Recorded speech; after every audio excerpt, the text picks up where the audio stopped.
Hello guys, हजुरहरूलाई मेरो third mini ब्लगमा स्वागत छ। आज म दिनको सुरुवात खसीको मासुबाट बनाउन गइरहेको छु। खसीको मासु बनाउनुको लागि मैले थोडा पेज काटेँ। पाटकाइसकेपछि मैले आगोमा भाँडोलाई बसालिदिएँ। भाँडो बसालिसकेपछि तातिसकेपछि मैले थोरै तेल हालेँ।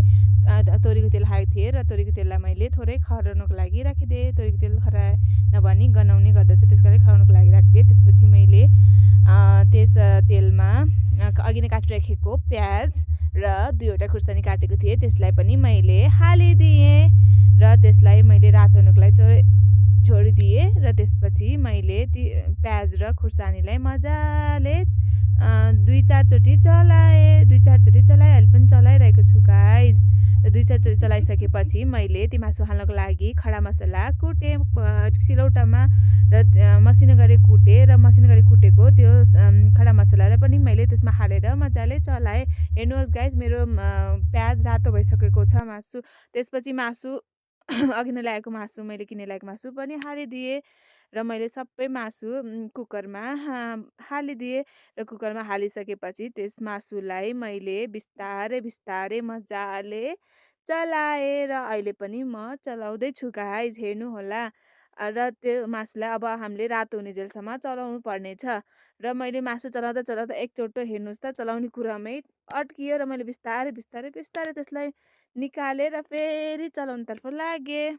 र अहिले पनि म मासुलाई चलाउँदैछु र हाम्रो मासु चलाउँदा चलाउँदा रातो हुन लागिसकेको छ। त्यसपछि मैले त्यसमा टर्मिक पाउडर हालिदिएँ। टर्मिक पाउडर स्वादअनुसार हालिदिएँ र त्यसपछि मैले त्यसमा सल्ट पनि हालिदिएँ।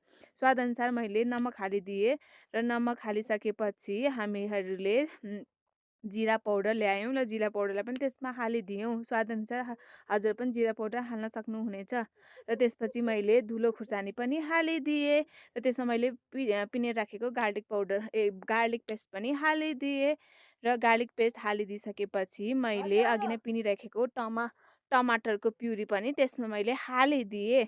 र टमाटरको प्युरी हालिसकेपछि मैले सबैलाई मजाले चलाएर 3-4 मिनट मजाले त्यसमा मिक्स हुने गरेर चलाएँ। त्यसपछि चलाइसकेपछि त्यसमा मैले थोरै पानी हालिदिएँ। अब यसलाई रस बनाउनु पर्यो नि त गाइज, भुटेको मासु होइन यो, झोल हालेको मासु हो। र त्यसमा मैले ठिक्क पानी हालेर सिटी लाउनको लागि रेडी पारेँ। त्यसपछि मैले त्यसलाई मजाले एकचोटि फेरि चलाएँ। त्यसपछि मैले 5-6 सिटी लाएँ र हाम्रो मासु हेर्नुहोस्, खसीको मासु रेडी भयो। र त्यसमा मैले माथि धनिया पनि थोरै थोरै छिर्किदिएको थिएँ।